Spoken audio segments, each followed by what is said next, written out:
What up, what up, what up, la MIF, vous êtes sur Arabelle avec votre programme Comme à la D. Comme à la D. Yes, sir. Voilà. Aïe, aïe. À ma droite, Persiflo. Yes, sir. À côté de lui, Dolpha. Dolpha à la prod. À ma gauche, Jenny. Hello. Et notre invité, Deparwan. Lui-même. Lui-même. Voilà. Il nous annonce que c'est lui. Alors, on va directement commencer avec des questions parce que moi, personnellement, j'en ai beaucoup. En fait, moi, j'ai une question par rapport, en fait, à tes débuts. Ok. Avec Gimme Five. Déjà, une entre parenthèses avant ça. C'est toi qui as fait le logo, sachant que t'es graffiti man. Est-ce que Non, c'était mon idée d'avoir un Give Me Five dans une main. Ah ouais, dans J'ai une fait main. appel à un graffeur qui s'appelle Défaut, Ouais. qui était un graffeur pour Malfra Linguistique, qui est le groupe Starflame de l'époque. ouais. tu vois. Wow.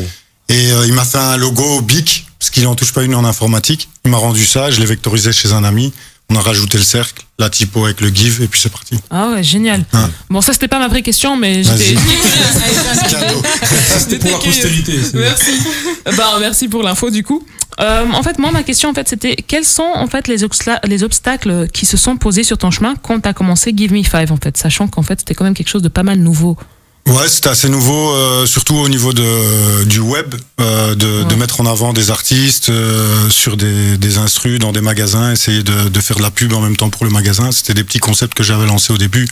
Un beat versus 5 MC, ça s'appelait. Donc t'avais 5 MC qui posaient sur une prod, tous la même. Donc au défi de rapper à sa sauce, de kicker la prod, chacun à sa sauce, la même prod dans des magasins différents. Ouais. Du coup, des obstacles, j'en ai pas connu vraiment, si ce n'est que faire ses marques pour avoir après accès à des radios, accès suite au mixtape que j'avais sorti en 2005 et en 2007, dont dès le départ en 2007 pour faire honneur à mon blaze, parce que bon, en tant que graffeur, on est tous un peu dans l'ego trip et on a envie de se montrer, de signer le bazar. Tu vois, vu que je suis quand même un gars de l'ombre à la base, j'ai mis des années d'ailleurs à me montrer, avant de me montrer face caméra, ou tu vois, j'aimais bien rester en retrait. Je mettais les artistes en avant, c'était ça mon but premier. Et du coup, voilà, pas vraiment d'obstacle, si ce n'est défoncer les portes et puis être accueilli sur des radios comme Énergie, Fun Radio. Je suis passé sur MCM à l'époque, à la télé. Ah ouais, J'étais c'était une invité vraie chaîne. Hein. sur Canal+, dans l'émission de basket, vu que tu joues Give Me Five. Donc le présentateur voulait absolument me rencontrer parce qu'il avait vu le logo et il kiffait le rap. Et puis il m'a invité sur le plateau. C'était un gros kiff pour moi qui suivait les NBA Action avec Georges Eddy à l'époque. C'était un rêve de gosse, quoi, d'être là. Ouais, ça c'est beau, ça. C'est très haut. Mais niveau obstacle, écoute, il y a pas eu trop d'embûches, si ce n'est que voilà, jouer des coudes comme sur un terrain de basket, un playground et tout part de là d'ailleurs. Tout part de là. Le Give Me Five, c'est à la base déjà le logo, le nom, c'est le 5 de base. Tu vois ce que je veux dire? L'équipe gagnante. Donc essayer de créer ça et sortir des CD finalement au final avec 5 titres, où j'essayais de condenser la qualité. Bon, après, ça restait que mon avis.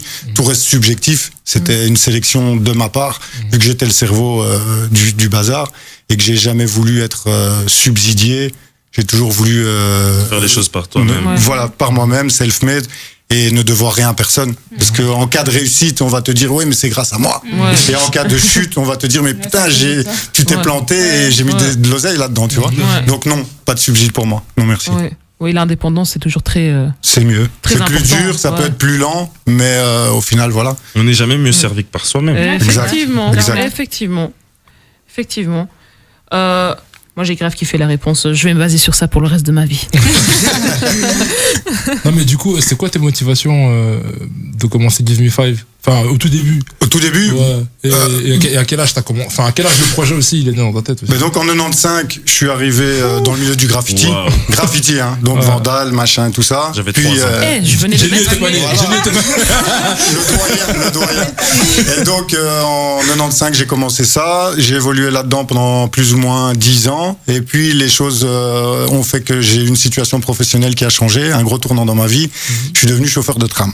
Ce qui n'est pas du tout compatible avec le graffiti, qui est un peu l'ennemi public numéro 1 de la société.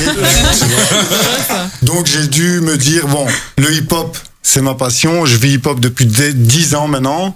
Je kiffe le rap, je vais au concert. J'ai vu vraiment toute l'évolution de plein de mouvances, de groupes différents sur Bruxelles. Parce que en tant que graffeur, à l'époque, j'en parlais avec Dolpha, quand tu allais à un concert, à l'époque en 96, en 95, tu avais tous les graffeurs de la scène bruxelloise, t'avais les breakers de la galerie Ravenstein, t'avais les DJ, t'avais tout le monde qui se réunissait en fait. Donc les gars, il y avait les 5 disciplines qui étaient présentes. Voilà. Tu vois? Et on en a parlé la semaine passée. Allez regarder. Jeune Padawan, regarde l'émission de la semaine donc passée. en 2005, je me dis quoi? Je vais me recycler, je veux garder absolument un pied parce que j'avais pas fait tout ça pour rien. Ouais. Et je voulais rester, faire partie intégrante en tant qu'activiste. Donc après le graffiti, arriver dans la production musicale. J'avais fait beaucoup de connexions dans le milieu du graffiti qui s'était par après aussi suite à différents problèmes judiciaires, s'était recyclé dans la musique. Donc beaucoup étaient devenus rappeurs, des gens comme Convoque, signé tout Saint-Josse, Scarbé qui était ravagé de Convoque. Et puis il a gardé son blaze et il a commencé à rapper. Du coup j'ai essayé de garder toutes ces connexions qui gravitaient un peu autour de ma zone en fait et du milieu du centre-ville. Et de faire les premières mixtapes en fait. Ouais. Avec des gens de BX, de Liège, comme l'Exhaleur, des Badis, qui étaient BD Banks à l'époque. Chant des loups, exactement. Et que j'avais fait poser avec Stromae aussi, déjà. Et voilà. Donc ça, c'est les mixtapes. Et en 2008, je concrétise le bazar. L'idée du 5 de base, essayer de condenser la qualité sur un support 5 titres. Ce qui était un peu, il y avait les singles, il y avait les maxi, mais un 5 titres, c'était pas, voilà. Donc j'avais fait un 5 titres, le premier 5 titres, avec une face cachée, un morceau caché. Et la face C. Non, ça c'était encore avant, ça c'est en 2005. Okay, c'est le premier CD avec un petit garçon qui ramasse une fessée. La face C, on jouait déjà. Je rappelle. J'étais petit en plus. Hein. Bah attends, face B, c'est sorti quand alors? La B-side. B-side, c'était bien par après. Mais vous étiez invité ou pas? Non, c'était MP5, vous. Ouais, nous c'était MP5. Je pense. Ouais. Ça, c'est 2014, je crois. 2014, ouais. Donc ça, c'est bien après. C'est bien après, ouais. Mais parce que, oui, Départ One s'occupait de plusieurs personnes à l'époque. Il invitait aussi les gens, ne vous inquiétez pas. Et donc voilà, 2008, le premier Scud sort, on le vend à l'arrache, de main à main dans la street, quoi, avec des Nando, des UR, des gens de l'Agency. Ouais, moi je crois que les gars, franchement là, il y a trop de noms. Il est dans le game, les gars. Je crois que le DVD, parce que je l'avais le DVD en plus. Ça c'est en 2009. Ouais. Je l'avais. Et je crois que c'est Nando qui me l'avait bicra. Moi c'était le CD que j'avais. Je crois que c'est Nando qui me l'avait bicra. Ouais. Premier DVD de rap belge. Donc condensé 50 vidéos. Je me disais bien, il y avait des premiers en fait. DVD. Il y avait des premiers. Ouais. Du coup. Et est-ce que tu penses que Give Me Five a inspiré énormément d'artistes? Inspirer des artistes, non. Je pense que j'aurais aimé qu'il inspire plus d'autres structures à faire le même taf que je faisais. Ça m'aurait évité des embouteillages au niveau de la demande et de pas savoir assouvir la demande de chacun. Ah, du coup, il y avait des obstacles. Ouais, il y a eu des obstacles, mais bon, ça c'est le revers de la médaille. Ça veut dire qu'à partir d'un moment où tu suscites une envie de poser sur ta chaîne, ben, d'office tu vas faire des déçus parce que je suis tout seul. Et comme je disais à Adolphe tout à l'heure, en fait on a fait une pré-interview à deux. C'est pour ça qu'il est là comme ça. Il est détendu. Mais moi j'accueille C'est détendu comme ça. Et donc voilà, c'était pas évident pour moi. J'aurais aimé qu'il y ait une autre structure et que tout ne repose pas sur moi parce que pendant un moment, j'étais clairement un des seuls médias qui permettait de donner la parole à des jeunes rappeurs. Et du coup, forcément, je suis passé à côté de gens. Et justement, moi, ça me fait rebondir sur une question que je voulais te poser. Je pense qu'il y a d'autres personnes qui voulaient se poser aussi. C'était par rapport à, justement, comme tu dis, par exemple, il y a des rappeurs que on sait que, bon, on t'a vu quand même tendre le mic à beaucoup de gens. Je peux même pas te citer la liste. Il y a plus ou moins 450. Voilà, tu vois. 700, si je commence à citer la liste, vidéos, 450 si je commence à citer la liste, on est là jusqu'à 22h et l'émission elle est finie. Mais on sait que, bon, par rapport aux artistes aujourd'hui qui ont quand même émergé, il y a Caballero, il y a Jean Jass, il y a Isha. Il y a Romeo Elvis aussi, qu'on t'a vu, de tendre le micro, en tout cas qui ont fait des freestyles, il y avait même Nekfeu, tout ça. Enfin, il y a eu pas mal de grosses têtes. Il y a juste des artistes qu'on se demande si tu les as loupés ou si tu les connaissais peut-être pas, comme par exemple Damso, Hamza ou Kobo. On se demande Comment ça se fait que tu les as pas eu? Est-ce que tu les connaissais pas? Est-ce que tu... Non, du tout.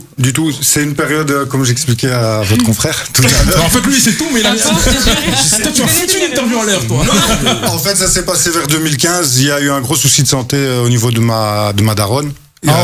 Du coup, un arrêt vasculaire, un AVC, quoi. Ouais. Et du coup, j'ai dû l'accompagner pendant plus de 3 ans jusqu'à son décès en 2018.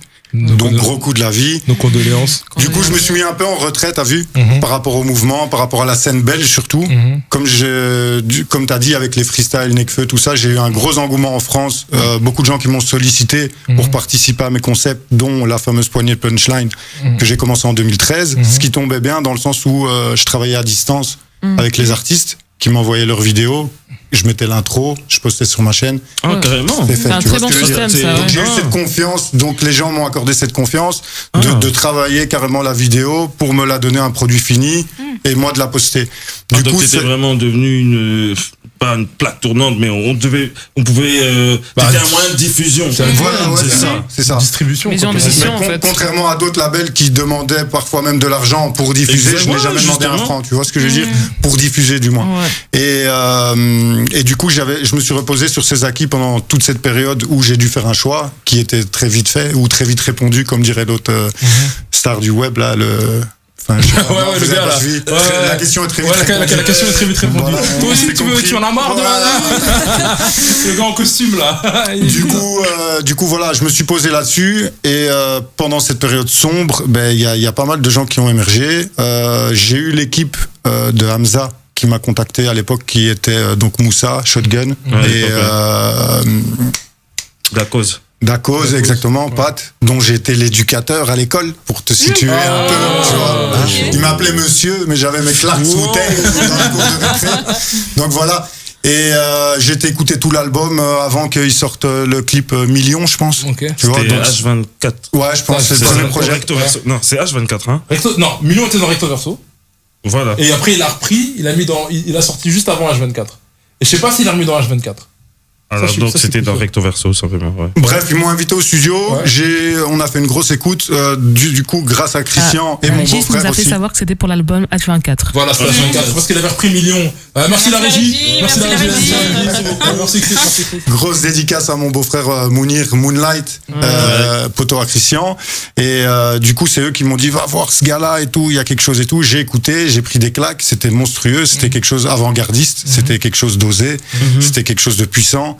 Mais vu mon mood de ce moment-là, j'ai pas eu l'audace ou l'envie de contrarier ce public que vous savez, que vous connaissez, qui est très puriste et conservateur, tu vois, boom bap, et que j'ai fidélisé exactement avec mes 100 000 abonnés. Du coup, j'ai pas osé me mouiller.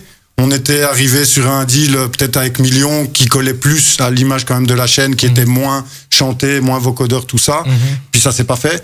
Après, je suis fier je me demande même si c'est pas un service que je lui ai rendu au final, tu vois, parce que bon, j'aurais posté ce genre de truc, ça serait fait clasher, tailler et tout, et au final, regarde le parcours que le gars a fait, c'est respectable, tu vois ce que je veux dire. Mais justement, toi, avec le public fidèle que t'as, le public, il est fidèle, hein, mais le public que t'as fidélisé depuis ces 15 dernières années, tu penses quoi justement de cette nouvelle scène, de tout ce nouveau truc? Moi j'apprécie fortement. Parce que c'est vrai que c'est très différent. Et ça peut être difficile à croire, vu le rap que je véhicule.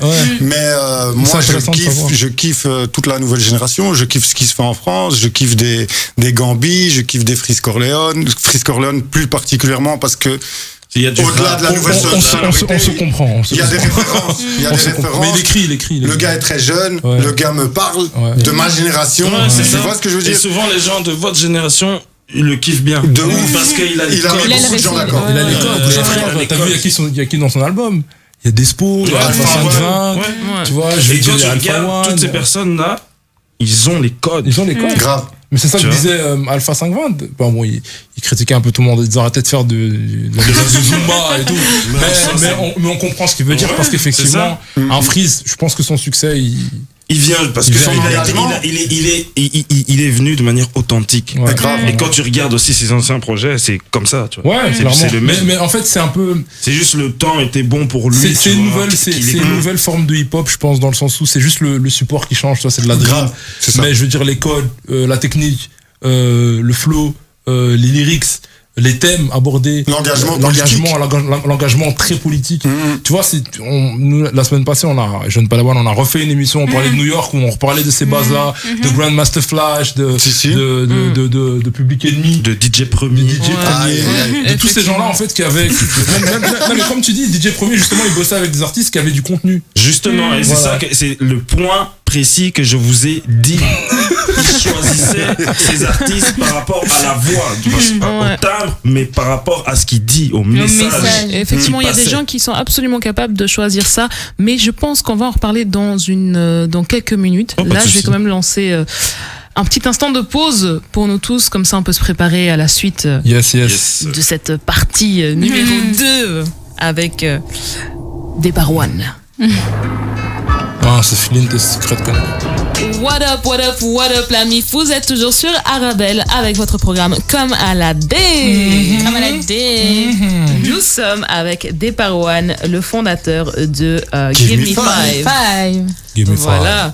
Donc on avait des questions, je crois que j'ai entendu une question très pertinente de Percy. Ouais, non, mais de toute façon, en fait, la pause. Une discussion. Ouais, mais la pause, en fait, elle a interrompu de départ dans la réponse à une question justement par rapport aux artistes qui sont un petit peu passés entre les mailles du filet et de sa caméra, tu vois. Ouais. Et je sais que voilà, t'avais expliqué que t'étais pas dans une bonne phase. Voilà, c'était une période sombre de ma vie suite à la maladie de ma mère et puis ensuite son décès en 2018. Du coup, pour revenir sur Damso, je connaissais OPG, le groupe.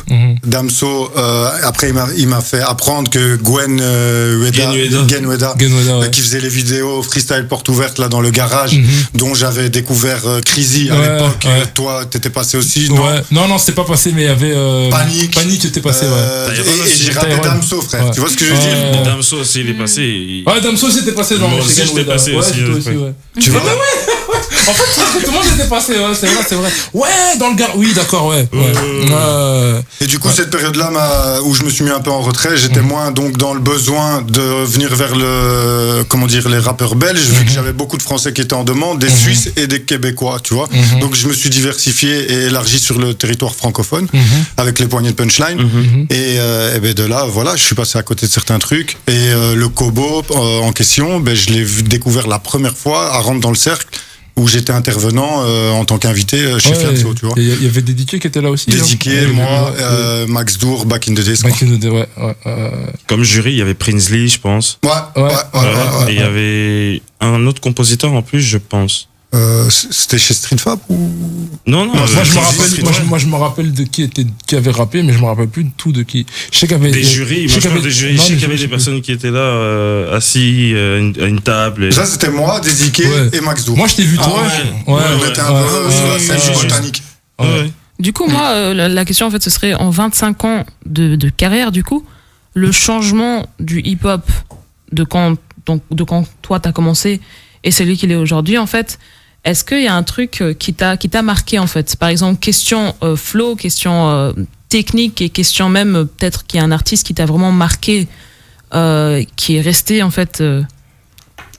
C'est un perpétuel, je veux dire, comment dire, c'est un changement perpétuel, en fait. Au fur et à mesure des années, le public s'est élargi.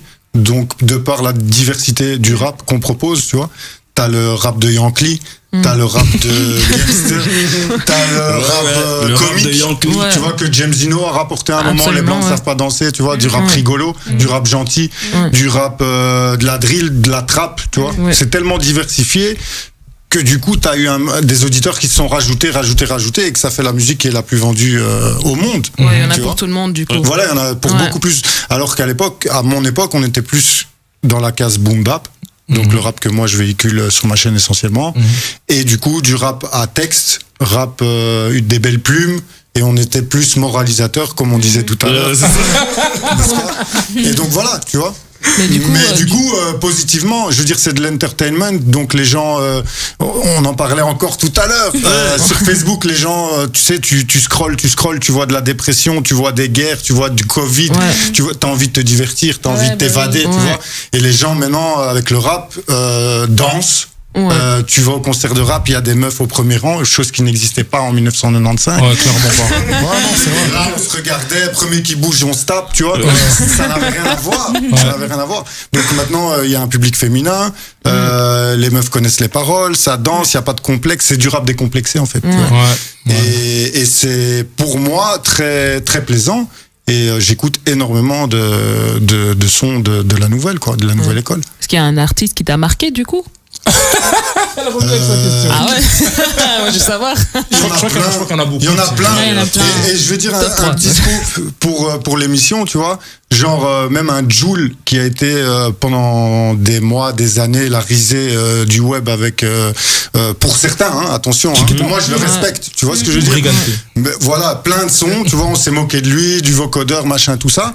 Et moi, personnellement, on m'a proposé de travailler avec lui, donc son équipe m'a proposé de faire quelque chose avec lui, un freestyle. Et de nouveau, avec mon esprit conservateur, je me suis dit, je ne peux pas trahir mon public. Et c'est la fois où j'ai eu le plus de likes sur un statut Facebook en disant que j'avais refusé de bosser avec Jul. Alors qu'avec le recul, quand je vois le parcours du bonhomme, qui est, je crois maintenant, le meilleur vendeur de... Actuellement, ouais. Tu vois, je me dis, quand même, faut l'appeler super. Ça aurait pu mettre du beurre dans les épinards et faire gonfler la chaîne de ouf et prendre un autre public, peut-être en perdre quelques-uns en chemin, mais voilà, tu vois. Donc j'ai toujours essayé de rester authentique et pas de retourner ma veste et de rester dans la même lignée artistique, et à tort ou à raison, tu vois. Mais du coup, maintenant, par rapport à tout ça, par rapport à toute cette évolution, moi, je suis personnellement, moi, c'est un avis personnel, ça n'engage en rien mes chers collègues ici, ni même des Parwan, attention. Mais moi, personnellement, je trouve que c'est bien que le rap soit popularisé, ça me fait plaisir, parce que j'ai même été aussi un des activistes pour que ça se popularise, mais dans une certaine mesure, parce que je trouve qu'on a quand même perdu pas mal d'essence dans des codes. Ouais, pas mal, parce qu'en fait, justement, en parlant des codes, c'est une musique quand même qui, à la base, et je pense que même à l'époque où nous on s'est connus, ou même moi je t'ai connu, c'était le rap, c'était très sectaire en fait. Fallait avoir les codes. Si t'avais pas les codes, si t'avais pas les codes, tu pouvais pas venir rapper comme ça. Et même si t'étais pas nécessairement ça de la se rue, ressentait. C'était au niveau musical, tu devais savoir ça se ressentait, rapper sur les temps, avoir nanana. Et c'est vrai qu'aujourd'hui, comme le rap s'est popularisé, on sait plus si c'est vraiment du rap, parce qu'on sait plus vraiment c'est quoi le rap. Il y a plus vraiment il y a plus de code. Mais au jour d'aujourd'hui, tu peux prendre un artiste, que ce soit de la nouvelle génération, il doit d'abord connaître les fondamentaux. Tu vois, les fondamentaux, il doit savoir rapper, déjà même improviser. Au jour d'aujourd'hui, les artistes ne savent pas improviser. Ouais, mais c'est ça fait partie des bases. Ouais. Si tu sais pas improviser, tu peux... À la base, tu peux pas te dire rappeur. Et ce qui a fait aussi que cette nouvelle génération, parce que bon, il faut pas croire, il y a les coulisses du rap game aussi, tu vois ce que je veux dire. Il y a des gens que j'ai pu solliciter qui peuvent aussi me répondre négativement, dans le sens où cette nouvelle génération qui fait fortement attention à leur image et ont peur de se louper, en fait. Pas de peur de se louper, mais ils veulent toujours des produits, ils sortent des produits carrés. C'est fini les clips à l'arrache, les trucs. Tu vois, le truc doit être carré, propre, léché, soin, bien habillé, bling bling, tu vois. Et moi, ce que je proposais, c'était souvent des freestyle face caméra, one on one. Tu y vas, tu rappes, ça en live, tu te plantes, bah, tu bugs, tu te rattrapes, tu vois. Ça, c'était l'esprit des ça. Ça prouve encore une fois. Cette génération est moins dans cet esprit-là, est plus calculateur.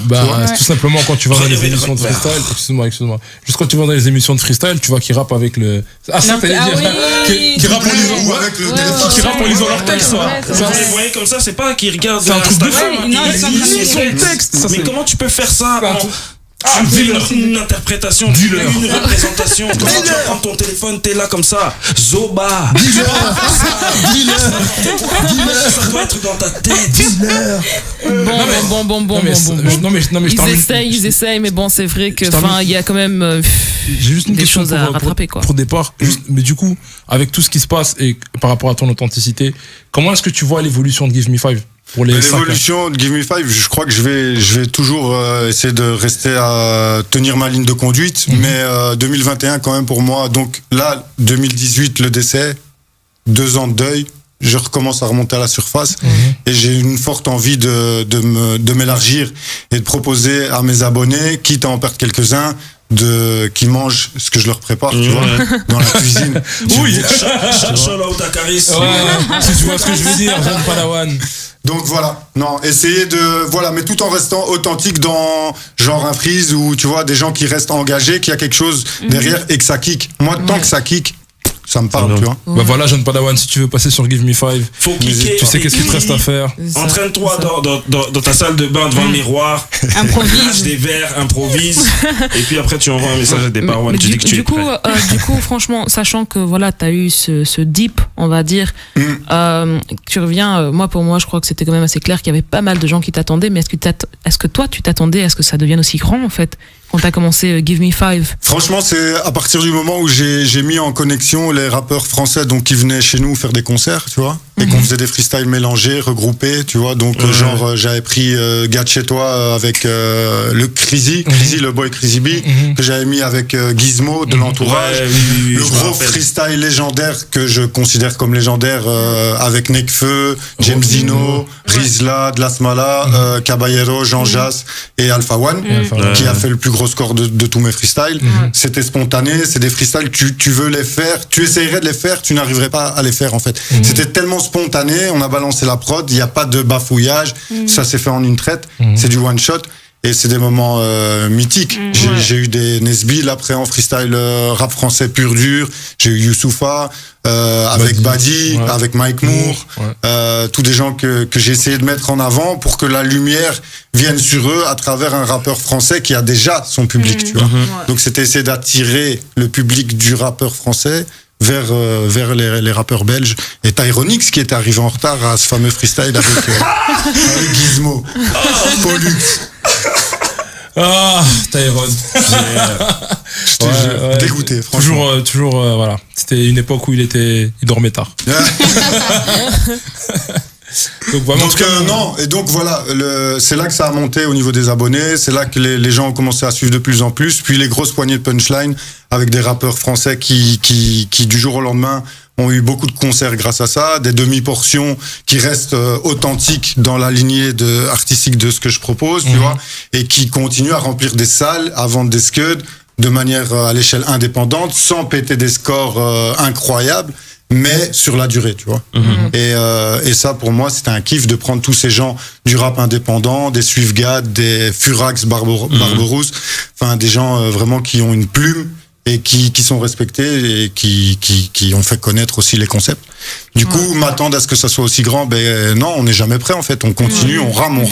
Et puis quand tu prends de la vitesse, tu t'accélères et tu muscles un peu les bras et puis c'est parti. C'est comme ça. Du coup, comme tu avais fait cette mixtape, on peut te terminer en te disant que pour ce succès-là, départ, t'étais pas prêt. Et franchement, on termine sur une bonne blague. Franchement, merci beaucoup à toi, Deparwan, d'être venu nous avoir rejoint. Du coup, dédicace à Give Me 5, dédicace à Brooklyn Harlem, Motema 243. Merci, voilà. Arabelle, Afro-Arabelle. Voilà, absolument. Deparuno, comme d'habitude, un grand merci à Arabelle de bien vouloir nous donner ses locaux pour faire en fait ce que nous voulons faire, on va dire. Merci et beaucoup, merci Arabelle. à vous, nos auditeurs, d'avoir été là. Vous pouvez revoir les lives sur arabelle.fm ou encore sur Facebook. Yes. Et je vous le conseille. On se retrouve encore très bientôt. Merci beaucoup à tous. Yes. Ciao, les gars. Ciao. Bonne nuit. Peace.